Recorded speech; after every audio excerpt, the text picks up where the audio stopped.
O SP Record abre espaço para as eleições 2018, agora ao vivo, a 5ª entrevista com os candidatos à presidência da República. É o Voto na Record.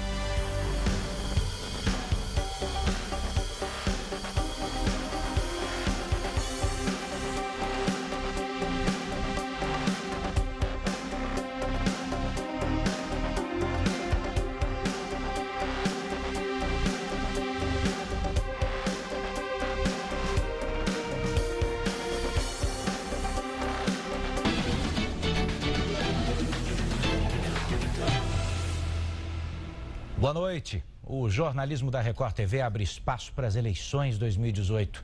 Sempre nesse horário, né? Já virou rotina. Às 7 da noite, uma entrevista ao vivo com candidatos à presidência sobre os rumos do país. Comigo, a repórter especial do Jornal da Record em Brasília, Cristina Lemos, e o nosso convidado é o candidato do PDT, Ciro Gomes. Candidato, as entrevistas têm sempre 15 minutos e depois o senhor tem mais 1 minuto no final para as considerações finais, tá ok? Bem-vindo, boa noite para o senhor. Muito obrigado, parabéns à Rede Record por essa contribuição à democracia brasileira. O trabalhador brasileiro talvez só tenha pela primeira vez a oportunidade de ouvir sem ter que ficar acordado de madrugada, porque os programas que falam de política tão grave para o país não são como vocês estão fazendo. É um horário importante. Parabéns a vocês por essa contribuição. Obrigado. Olha, o mandato do senhor como deputado federal entre 2007 e 2010 pode gerar alguns questionamentos. Então vamos tratar de um deles. Segundo dados da própria Câmara, o senhor faltou a 44% das sessões, mais de 600 naquela legislatura, e não apresentou um projeto de lei ao longo dos 4 anos. Eu pergunto a sua explicação em relação a isso, e o senhor acha que fez jus ao dinheiro do cidadão na manutenção, sustentando o mandato? Eu aceitei que se descontasse todos os dias que eu não fui trabalhar. Isso é o mínimo. Mas eu não fui trabalhar porque eu estava trabalhando, evidentemente. A minha vocação não é o parlamento. Eu já fui ministro 2 vezes, já fui governador de estado, já fui prefeito de capital, sempre muito bem avaliado. E eu tomei o azar de pegar a Câmara controlada pelo Michel Temer e pelo Eduardo Cunha. Me antagonizei com os dois, denunciei ambos como corruptos, fui processado e fiquei sem nenhuma oportunidade de trabalhar. E, infelizmente, chegava lá, ficava até 10 horas da noite, 11 horas e ia embora. E essas 600 sessões não são dias. Eu ia lá todo dia. O problema é que eles apuram nessa data a presença ou ausência pela última votação madrugada dentro. Mas, de qualquer forma, não é o meu melhor momento. Candidato, nessa madrugada nós assistimos as 2 primeiras mortes de soldados em confronto no Rio de Janeiro com bandidos, o que provocou até uma reação do comandante do Exército. Portanto, um desfecho grave da intervenção federal no Rio de Janeiro que vai até dezembro. Eu pergunto, o senhor renovará essa intervenção federal? O senhor acha que é uma saída? Que solução o senhor propõe para a segurança pública do Rio de Janeiro? Nós temos que assumir para o Brasil uma outra fórmula de atacar o problema da segurança no nosso país.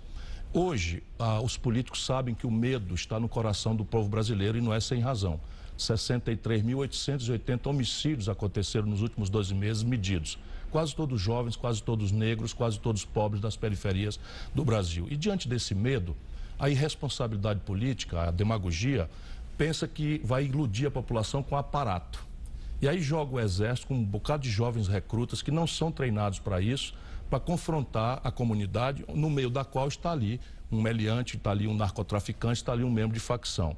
Esse resultado fatal ia dar nisso. Todos os números pioraram e agora 2 jovens, membros das Forças Armadas, tombaram, suas famílias estão aí chorando porque os políticos irresponsavelmente fizeram isso. A fórmula moderna de combater narcotráfico, facção organizada, do crime organizado, e eu vou trazer essa responsabilidade para o governo federal, é inteligência e tecnologia. Mapear a cabeça do crime organizado e cortá-la uma vez, cortá-la 2, cortá-la 3. Ou seja, fazer todo o procedimento da investigação à prisão ser responsabilidade do governo federal. Só para você ter uma ideia, Cristina, o Brasil tem hoje metade das vagas dos presídios federais vazias. Essas vagas estão ociosas, enquanto o comando dessas facções criminosas comanda o crime de dentro das cadeias nos estados, inclusive especialmente em São Paulo. Vale lembrar que dessa vez foram soldados, mas policiais morrem todos os dias no confronto. Nesse ano o Brasil já perdeu quase 355 policiais. Foram 355 pelo relatório da mesma fonte dos homicídios. Nós somos o país que mais mata policiais e o país que mais a polícia mata também. Ou seja, essa ideia de arma, de confrontação, de tiro, bala perdida na rua, isso é simplesmente a conversa dos demagogos que não tem nenhuma condição de governar um país complexo e sofisticado como o Brasil. Por isso, inteligência policial. Colocar a estrutura da Polícia Federal, a inteligência das Forças Armadas para trabalhar em coesão. E só para o brasileiro ter notícia, 11 mil são os policiais federais hoje, para um país de 207 milhões de pessoas. E a tragédia é que metade deles estão atrás de birô, de máquina, carimbando papel, de computador.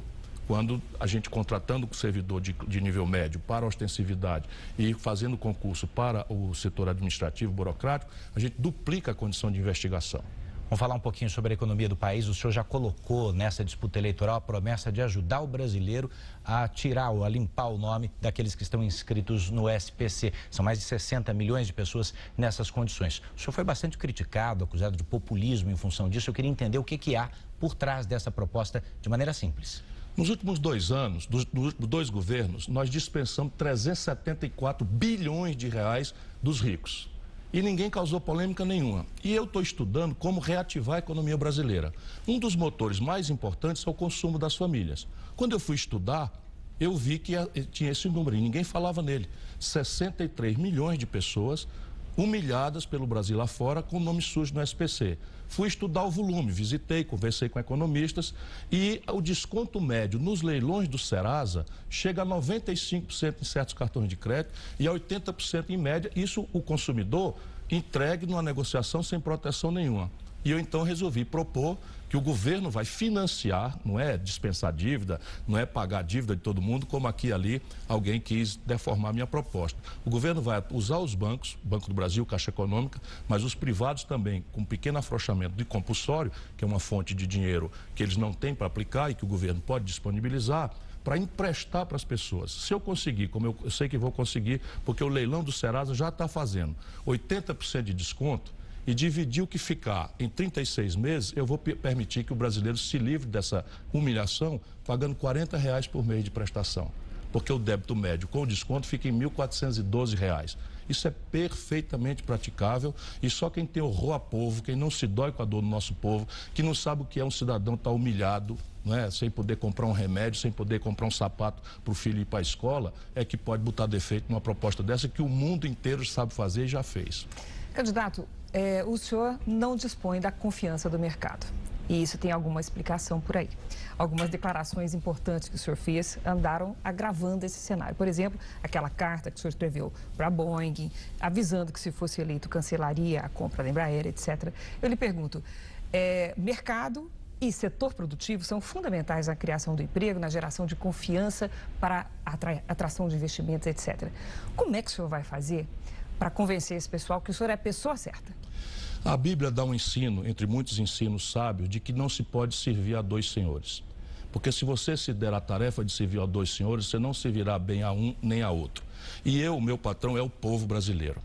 Isso não quer dizer que eu não compreenda a importância grave das empresas. E os empresários têm que ver que o Brasil precisa mudar. Quer ver? Ao invés de eu falar dos 13 milhões e 700 mil desempregados, dos 32 milhões que estão correndo, vivendo de bico, correndo do rapa pelas cidades, isso me dói todo dia, dos 63 milhões de brasileiros que estão com o nome sujo no SPC, eu vou falar agora do número do empresariado. O Brasil fechou, meu irmão, minha irmã, 13 mil indústrias. Com essa política econômica estúpida do PMDB, PSDB, fechamos 13 mil indústrias no Brasil, nos últimos 3 anos, do desmantelo do governo Dilma para cá.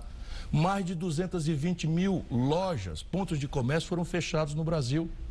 O endividamento empresarial passa dos 2 trilhões. Mais de 400 bilhões estão já na contabilidade para crédito de provável não recuperação.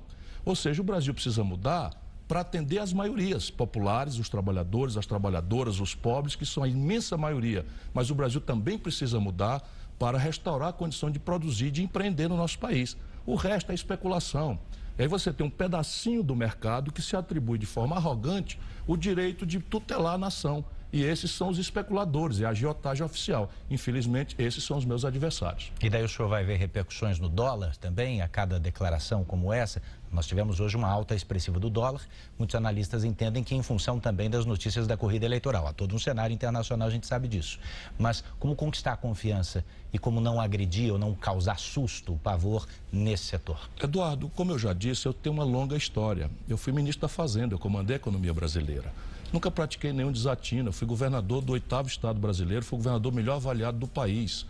Eu, enfim, resgatei a dívida do Ceará com 15 anos de antecedência no seu vencimento. Só eu tenho esse recorde na minha história. Como ministro da Fazenda, foi o maior superávit da história do Brasil. Mais de 5% do PIB. A Cristina, muito garota, já acompanhou isso daí. Mas quem estuda lembra que também foi um período curto Sim, foi, Fazenda. mas é o período... 4 meses, mas é o período crítico do ano eleitoral e no último quadrimestre, onde a gastança simplesmente é a realidade. Mas vamos lá, o dólar fechou a 4 hoje, hein? Sim, mas isso daí, se você tomar, se qualquer pessoa tiver paciência, olhar no Google, na internet, no YouTube, vai ver lá eu dizendo que ali por agosto, quando começar o processo eleitoral, o câmbio vai subir. Vai subir por quê? Porque o Brasil tem hoje 1 trilhão mesmo, com T de tapioca, 184 bilhões de reais vencendo em 6 dias.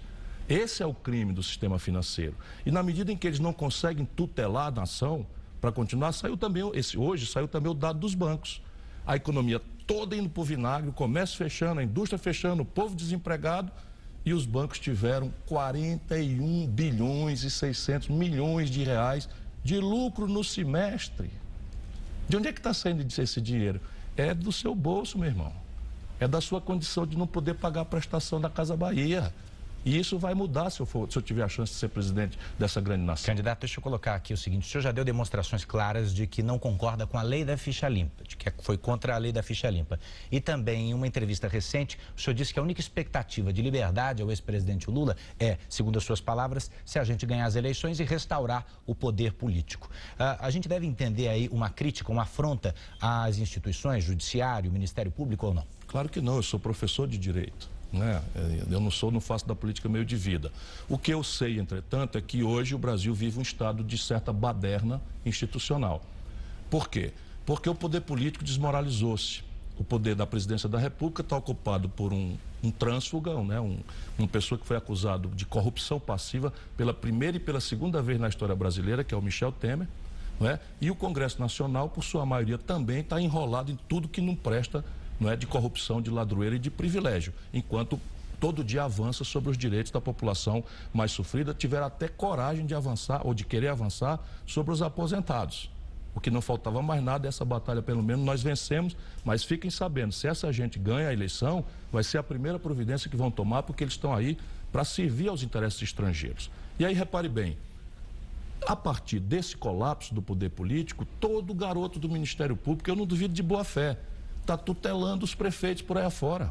Outro dia eu cheguei em Curitiba, estava lá o Gustavo Frutti, que era prefeito, zangadíssimo porque o promotor tinha mandado ele botar banheiro nos pontos de ônibus. Agora, o cara não tem a menor ideia do que é isso. Mas vamos lá. O senhor controlará o Ministério Público? Hein? O senhor controlará o Ministério Público? Não, controle não. Eu ajudei a desenhar, como constituinte estadual, e participei do debate nacional, esse poder técnico, não é um poder democrático, é um poder que se acessa por concurso público, cuja tarefa deve ser seguir a lei, proteger os direitos difusos, proteger, o patrimônio histórico, proteger a lei, a legalidade, a decência, a moralidade. Não é o que o Ministério Público está fazendo hoje. Não é mesmo. Vamos pegar aqui. O cidadão, você não sei onde estava 3 domingos atrás. Eu estava em casa com meu filhinho pequeno, Gael. E aí começou, 8 horas da manhã, um juiz mandou soltar o Lula. 9 horas o outro mandou prender. 10h30 o outro mandou soltar. 11h30, 12 horas o outro mandou prender. Aí o delegado da Polícia Federal, a mesma lei. A mesma lei. Candidato, mas pro telespectador... Só um minutinho. Isso ficou igual o cachorro do Tom Cavalcante, que se chamava Pra Dentro. Então, o cachorro do Tom Cavalcante chamava Pra Dentro, morreu de esquizofrenia. Porque ele dizia pra fora, pra dentro, pra fora. E o cachorro morreu porque... Mas como é que o telespectador deve entender que uma vitória sua pode significar uma expectativa de liberdade ao ex-presidente Lula? Isso parece não ter ficado claro. Não é a minha vitória. Isso aí foi uma fraude, na minha opinião. É só quando a gente restaurar o Estado de Direito democrático que a lei vai ser império, voltar a ter o império e não a preferência de um juiz. Porque, vamos lá, ninguém precisa ser advogado. Se a lei é a mesma, como é que um juiz pode soltar o outro mandar prender 4 vezes no mesmo domingo? O senhor diria que isso é um sintoma de baderna, francamente. O Supremo está comprometido? O Judiciário, a cúpula do Judiciário está comprometida? Olha, eu nunca vi em país nenhum do mundo julgamento ser transmitido ao vivo por televisão. Mas isso e que há uma politização, do judiciário brasileiro, isso até as pedras do caminho estão vendo. Quem defende transparência na vida pública como o senhor não concorda com a ideia de que os ministros possam tomar suas decisões às claras, diante das câmeras? Não, eles devem tomar decisões às claras, mas diante das câmeras não. Por quê? Porque o lobismo, o grupo de pressão, essas coisas todas, não é justiça. Justiça é a interpretação severa, portanto, só os juízes têm garantias. Quais são as garantias? Irredutibilidade de vencimentos, inamovibilidade, vitaliciedade, ou seja, eles são intocáveis para quê? Para decidir, inclusive, no contramão, no contrassenso, em afinidade com a lei. Porque, repare, vamos pegar o julgamento do Lula. A lei é assim, para mim, para o Lula, para qualquer do povo. E aí um juiz diz que ele é culpado e tem que ir para a cadeia em segunda instância. O outro juiz diz que ele é culpado, mas que não tem que ir para a cadeia em segunda instância. Vota 5-4, a mesma lei. Quem é que pode ter segurança jurídica num país como esse? A mesma lei. 5-4. Vamos voltar para o seu plano de governo? Vamos, é bom. CPMF, a possibilidade de retorno com algum ou algo parecido? A CPMF é ruim. Eu estou estudando, não está decidido ainda, um tributo sobre, e aqui a diferença é que contribuição não é partilhada com estados e municípios, mas um tributo sobre grandes transações financeiras pode ser necessário transitoriamente para superar o gravíssimo colapso das contas públicas brasileiras. Em 1 minuto, o senhor consegue responder algo rapidinho? Tentarei. O senhor falou bastante mal do Congresso Nacional. Da maioria. O índice de renovação esse ano será baixíssimo. 80% dos parlamentares se recandidataram. Como é que o senhor vai governar com esse Congresso? Primeiro, propor as minhas propostas antes, como eu estou fazendo, e levando bordoada para defendê-las. Se eu escapar, escapo eu e a ideia, e o projeto. Segundo, a reforma tem que ser proposta na primeira hora. Todos os presidentes da República no Brasil se elegeram com minoria, mas nos 6 primeiros meses tiveram poderes quase de imperador. Portanto, eu quero propor na primeira hora. Terceiro, negociar às claras um novo pacto federativo. Na prática, os estados estão quebrados, os municípios estão quebrados, o reflexo disso é a saúde que está se deteriorando, a educação que está se deteriorando, infraestrutura que está se deteriorando, segurança que está se deteriorando, porque os estados estão com a língua de fora. Eu vou negociar com eles um redesenho das contas do governo, as tais reformas, e troca de um redesenho do Pacto Federativo. Seu tempo, e candidato. Quarto, termina agora, nós vamos chamar o povo a votar, quando houver impasse, diretamente através de plebiscitos e referendos. 1 minuto para suas considerações. Mais uma vez, felicito e agradeço a Record, agradeço a você que está nos ouvindo. O seu voto vale muito. Ela está dizendo que não vai haver renovação, mas você é que sabe. Escolha um candidato que mereça o seu voto, a sua confiança. Não vote por conversa fiada, compare quem está ali propondo mexer com o seu destino. Não decida agora. Veja se tem ficha limpa, se tem boas propostas, se andou fazendo aquilo que está falando que vai fazer hoje. E Deus vai abençoar essa grande nação e nós vamos voltar a ser uma nação feliz. O senhor viu que o senhor tem mais 30 segundos. Tá bom, chega. Candidato, muito obrigado, então, pela participação aqui nessa sabatina. Obrigado. Olha, eu quero agradecer a todos e também lembrar que esta entrevista pode ser revista na íntegra dentro do Play Plus, que é a nossa plataforma, a nossa nova plataforma aqui da Record TV. Olha, amanhã às 7 horas da noite nós voltamos com outro candidato. Você vai ficar agora com as notícias da sua cidade. Muito obrigado. Boa noite para você.